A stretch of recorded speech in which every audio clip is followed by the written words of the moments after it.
இன்றைக்கி ஐநூற்றி ஐம்பதில் பார்த்துக்கிட்டிங்கன்னா சோழன் உட்காந்துருக்கா நிலா வந்து பேசுகிறாங்க. ஏன் இவ்வளோ கோவப்படுறீங்க? சும்மா விளையாட்டுக்கு தானே வழக்கமாக போங்க, தம்பிங்க பேசுவாங்க, அண்ணன் பேசுவாங்க, இதுக்கு இவ்வளோ கோவப்படுறீங்க?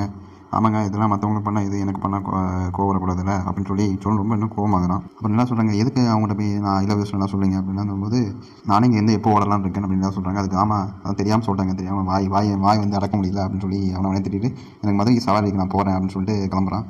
போகும்போது நிலா பார்த்து பத்திரமா போங்கன்னு அனுப்பி வைக்கிறாங்க. இதுக்கப்புறம் பார்த்தீங்கன்னா நைட்டு நிலா வந்து ஒரு 11 மணி போல் ஃபோன் பார்த்துட்டு இருக்கும்போது இந்த ராகவ் வந்து மெசேஜ் பண்ணுறான். நிலா வந்து அரெஸ்ட் அவாய்ட் பண்ணுறாங்க. அப்புறம் வந்து இன்றைக்கி நீங்கள் நல்லா ப்ரெசென்ட் பண்ணுவீங்க, தேங்க்யூ மட்டும் போடுறாங்க. அதுக்கப்புறம் நீங்கள் இந்த ட்ரெஸ் நல்லா இருந்தது அப்படின்னு சொல்கிறாங்க. அப்புறம் நிலா வந்து அதை அவாய்ட் பண்ணிடுறாங்க. அடுத்த நாள் காலையில் பார்த்துக்கிட்டிங்கன்னா கிச்சனில் ஜெயரான் பாண்டியன்லாம் இருக்கும்போது இந்த மாதிரி பாண்டியன் வந்து என்னென்ன சோழன் என்ன சொன்னான்னு சொல்லி இது பண்ணும்போது எல்லாம் அப்படியே சிரிச்சு பேசிகிட்டு இருக்கும்போது வானதி உள்ளே வரா.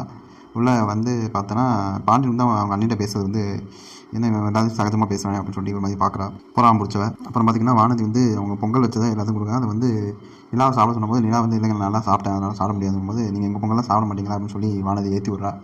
அப்புறம் வந்து பாண்டியன் கையில் பொங்கல் இதை வாங்கி சாப்பிட்டீங்க, நீங்கள் பாண்டியன் கையிலேருந்து வாங்கி சாப்பிட்றீங்க, நான் பாண்டியன் எடுக்கக்கூடாது அப்படின்னு சொல்லி அதெல்லாம் எடுத்துக்கோங்க சொல்லி எடுத்து போகும்போது வானதிக்கு சுத்தமாக பிடிக்கிற நிலாவை என்னன்னு தெரியல. அதுக்கப்புறம் பார்த்துக்கிட்டிங்கன்னா ஆஃபீஸில் வந்து நிலாவும் அந்த இன்னும் கூட என்ன நடக்க போகணும் அந்த டிசைனை பற்றி ஏதோ பார்த்து சிரிச்சிட்டு இருக்காங்க. அப்புறம் ராகு வந்து என்ன சிரிப்பு வேலை நேரத்தில் என்ன வேலை பார்க்குற இது பிரேக்கிங் கிடையாது ஒன்று எதுக்கு சிரிச்சிட்டு இருக்கீங்க அப்படின்னு சொல்லி கேட்கும்போது கைஸ் நான் சும்மா ஜஸ்ட் கேட்டிங் அப்படின்னு சொல்லி ஜேகே பண்ணுறாப்புல. இதுக்கப்புறம் வந்து நிலாவுக்கு ஒரு வாட்ச் கொடுக்குறாங்க ராகவ். அப்போ ஏன்னா நல்லா பெர்ஃபார்ம் பண்ணேன்னு பேரில் லவ் பண்ணுறதுக்காக கொடுக்குறான், நல்லா பெர்ஃபார்ம் பண்ண பேரில் கொடுக்குறான். ஆனால் ஆல்ரெடி வந்து சோழன் கொடுத்த வாட்சை கட்டி அதை ஃபோட்டோவில் எடுத்துருந்தாங்க, அனுப்பலான்ட்டு அவர் வேணாம் இதை வச்சு நான் ப்ரொப்போஸ் பண்ணுறேன்னு சொல்லிடுவோம் அப்படின்னு சொல்லிட்டு அனுப்பலை. இந்த இதை வந்து வாட்ச் கொடுக்குறது வந்து ஃபோட்டோ எடுத்து ஸ்டேட்டஸ் வச்சுனா ராகவ். அப்புறம் அது வந்து சோழனுக்கு தெரிஞ்சு போது பார்த்து கடுப்பாகிறான். இதோட இன்றைக்கி எபிசோட முடிக்கிறாங்க. இதுக்கப்புறம் நம்ம அடுத்த வீடியோ பார்ப்போம். நன்றி.